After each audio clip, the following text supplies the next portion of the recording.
Having correct settings is more crucial than ever in Call of Duty, so you can hit all of your shots and ultimately improve your KD and win-loss ratio. So let's hop in here and show you guys the best settings. If you enjoyed the video, give it a like, subscribe, notifications turned on, and let's get into it. All right, fellas, so hopping in here, this is going to be a controller-specific video, as the title and thumbnail says. Of course, our aiming input device is going to be controller. I do play controller on PC. This is what I do. I do play with a Scuff and Vision controller. This is a PC-specific controller. And for our first thing here today, our button layout is going to be on tactical flipped. I play on tactical flip just because I grew up playing on PlayStation. I like the top bumpers. I think they're easier to click in for me. They're faster. It is something that I'm very much so accustomed to. You don't have to play in tactical flip, but if you don't happen to have, let's say, you know, trigger stops or something on the bottom, tactical flips can be beneficial. I think at minimum, if you're not going to play in flip, you should be playing on tactical. That'll make it, well, pretty much infinitely easier for you to slide cancel. It's not really possible to slide cancel when you have to be, you know, taking your thumb off the stick to go hit that button. Not really doable for, well, probably 99.100% of the people out there. So we're gonna go ahead and just play on tactical so we can slide cancel, move around, you know, easily. Stick layout is gonna be on default. We don't have to change that. My horizontal and vertical stick sensitivity, I've been playing on this 1.4 for a long time now. It says the default's 1.20. This is roughly around a 6.6 one back when they actually had it go from 1 to 20. This is essentially what it was. I really like playing on this. Largely the best pro players in the world play in a lower sense just because it's easier to hit your shots. Some people may find this slow, some people might find this a little bit too fast, but ultimately it is indeed better to play in a lower sense. A majority of the people out there can't hit their shots for the life of them. So if you're one of those people and you're trying to fine tune your aim, lower down your sense. I'm telling you, it's going to benefit you. So let's go on down here. Simplified controls off, low motor strain off, bumper ping off. This swap, of course, this allows me to have tactical flip, so that's what I got on there. So you guys can choose that on or off. Like I said, it's not going to make or break your game, whatever you feel more comfortable with, but I do think pressing the top bumpers is easier than the bottom triggers. So let's go on down here and show you guys something that really matters. That is going to be your dead zones. So the first thing I'll explain right here, left trigger, right trigger. The only reason I have this is because my controller has mouse click triggers, and if I don't have a dead zone on them, you know, I will automatically maybe stim shot or throwing knife or something, just because they're so sensitive that when I hold the controller, I might accidentally tap them. So I have that dead zone on there because they're mouse click. It doesn't matter. It just prevents it from doing it automatically. So just want to get that out of the way. Your left stick minimum should be at as low as possible. I was gonna say is 0, but mine is at a 0 because I'm comfortable with that, but it should be as low as humanly possible without getting you stick drift. I know a lot of people are gonna have stick drift on their controllers, so lower it down as much as possible. When you think about it, your left stick is what you're going to be using to move around and aim. So even if you happen to have a little bit of stick drift, or I shouldn't say aim, when you're moving around, so even if you have a little bit of stick drift, that helps your aim assist kick in because you're kind of automatically moving a little bit more. So it will help you out. So I'd recommend putting it down low as you can. 0 is what you should obviously work towards. Your left stick max is going to be at a 60. The reason being is because we're only using the left stick for moving, right? You know, forwards, backwards, left, right, etc. So all we're trying to do is get the maximum input to be that 60%. So, you know, we're going to fully sprint forward, move backwards, side to side. We don't need the full range of motion on that stick for something to fully engage. We want to be able to sprint as fast as possible forward, backward. We want, you know, that range of motion to be shortened because we don't need that extra bit. It's not like we're aiming, which we can move over here to the right stick minimum. That's going to be at a 0 for me as well. You can have a very minimal dead zone here as well. That's more comfortable to you, but should be as low as possible. And the right stick max is going to be at 99 or 100, whatever feels good to you. You don't want to lower this down any more than what I have it at. It should be at 99 or 100. This is your aiming stick. So if you move this any lower, you're going to start cutting off your ability to fine tune your aim, which is not a good thing. So we don't want that. Copy down my settings or use something very similar and you'll be good to go. Like I said, left trigger, right trigger, you can keep these at like a 0.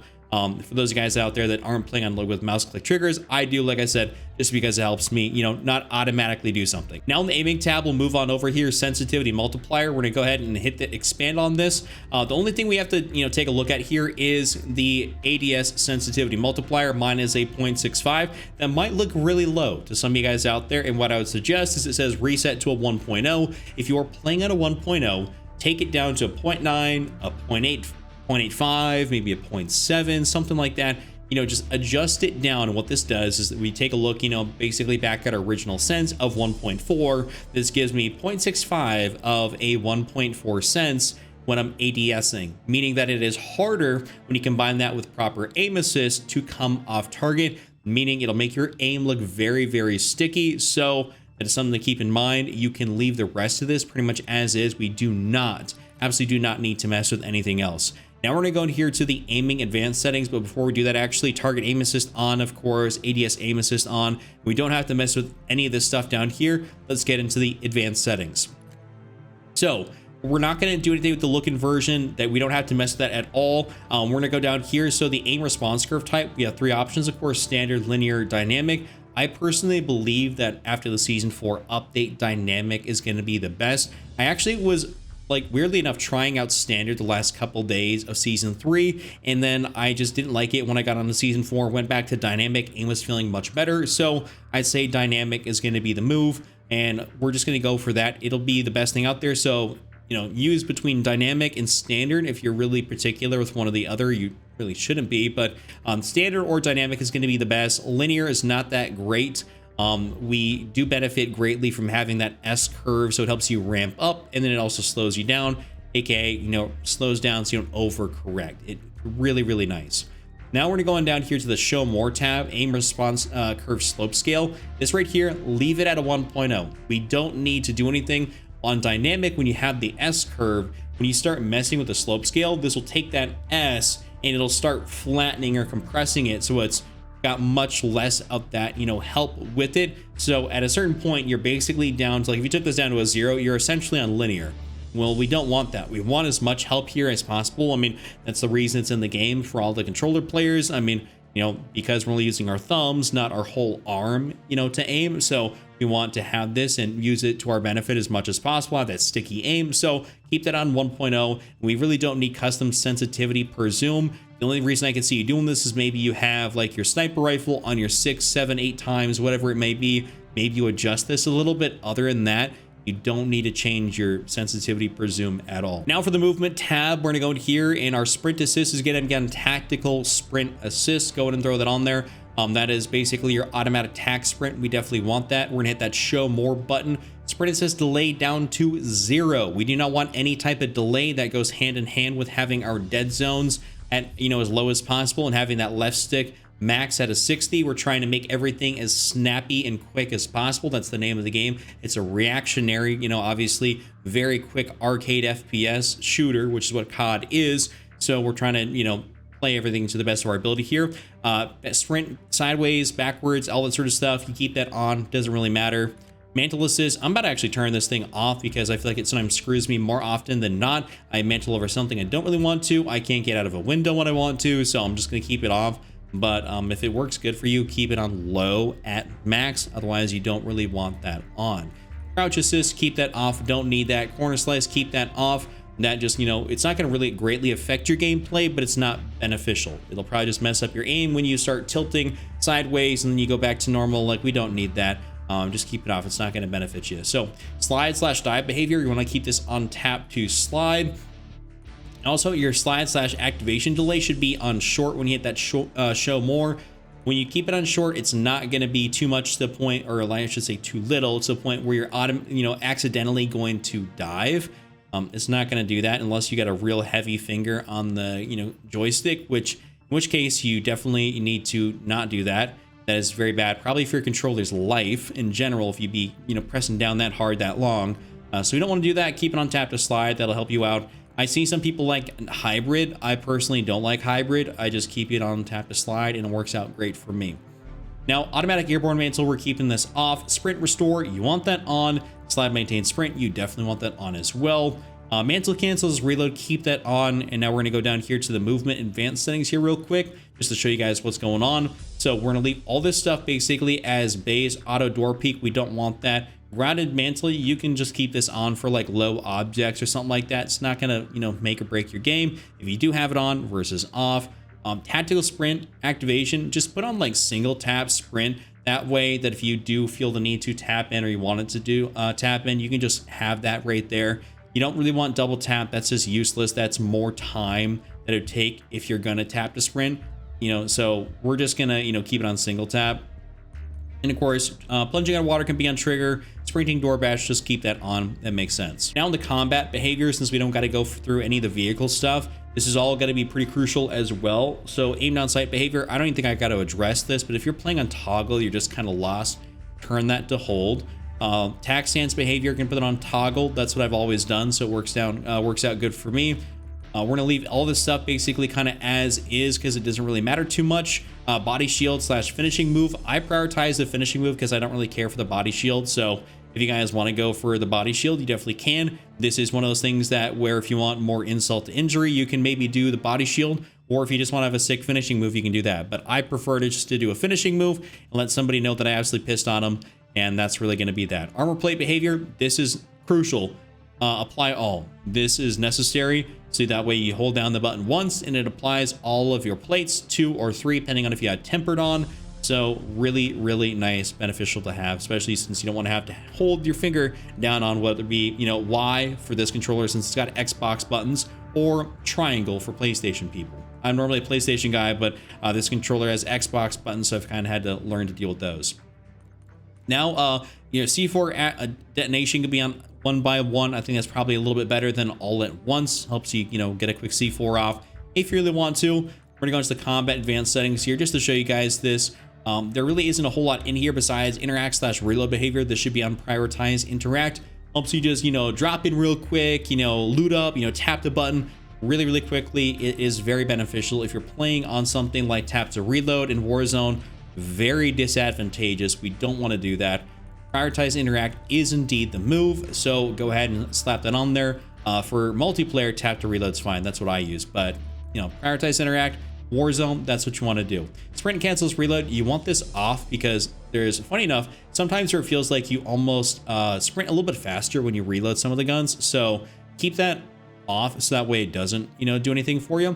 And then your akimbo behavior should be on independent, and your depleted ammo weapon switch, not crucial to have this on, but in the instance where you do run out of ammo, it's nice not to fire blanks. So we're gonna go ahead and have that on. Now that's the extent of the controller settings, but I'll give you guys a couple other settings here which will greatly help your game look good, no matter if you're on PC or console. So motion reduction preset, just keep that off because we're gonna fine tune this. Field of view, mine's on 120. I believe 120 is the best thing to play on. I know some of you guys maybe sit far away from your TV or something like that, so maybe it's not the best for you, but for everyone that's like, sitting at like a desk or like relatively close to the point where you're not on the other side of the room from what you're looking at, I'd say 120 is the move. ADS field of view, this should be on affected. That way you don't be zooming in from, let's say, 120 to 80 FOV. We don't need that. Zoom in, zoom out. Also, when it stays at affected, it makes your guns look like they have visually less recoil, which will help you overall in game, kind of as a byproduct of not zooming in as much. So that's pretty nice. So I'd recommend for you guys to have that. Weapon field of view, you want to keep this on wide so your weapon looks smaller. We don't need the weapon taking up more real estate space on the screen when we're reloading or just moving around. It helps us see more of what's going on around you, just kind of in general. Third person field of view, keep that on 90. Vehicle field of view can be on wide. Now down here to a must, world motion blur and weapon motion blur is going to be off. No motion blur. We do not want that. First and third person camera movement is going to be on 50%. If you wonder why maybe a game looks like, if you want your game to look like a streamer, 120 FOV, least camera movement, no motion blur, your game's gonna look like a streamer basically, right there. I'm saying, streamer, kind of objectively here as like, as a rounding term, but this is what basically makes our games look very smooth, and we're not, shaking around, getting jostled around when there's a precision airstrike or a cluster. It helps your game not do that. We don't really want that. And of course, third person ADS transition can be right there. Parachute camera perspective, I keep this on first person. Like I play a lot of Rebirth, and of course even on Verdansk I feel like I just rather have it like that. Don't really care for the third person. Now for this quick setting right here and the quality as far as your upscaling sharpening, basically no matter if you're on PC or on console, Fidelity CAS is the best thing to have. I know because I'm on PC I have all these different options here, but Fidelity CAS is the best. So if you're on PlayStation, the new Xbox, you're on PC, Fidelity CAS is the move, and put on about 80 to 90, and that'll make your game look sharper, better in general. Now for the absolute last setting you guys have to change here. This is just going to make your game visually look better. Some people ask what type of color correction I have on here, and it's like I have a very minor bit of color correction, but that's only things you guys see. My game looks very vibrant on my screen, and I don't have any NVIDIA filters or anything else like that. So interface tab, we're going to go to the readability, go all the way down here to the bottom, color customization. Click on that. HUD color palette, mine can be on default, mine is on default. You can switch this out to whatever you want. Feel free to change this. It is not going to impact your gameplay, whatever you feel comfortable with. I keep it on default because it works good for me. I don't really care to change it. What does matter is down here, and that's the color filter target. Put on filter 2. You guys want to add this, that's going to be the best filter right there. Color filter target both, not on world or interface. You got to keep it on both, and then change your intensity down here to 100 on both. And you should notice your game looking visibly more vibrant and just easier to use, especially when you combine it with the fidelity cast setting. Your game's going to look just so much better. That's all I got for you guys here today. If you enjoyed this settings video, give it a like, subscribe, check out this other video on screen, and I'll see you guys all next time.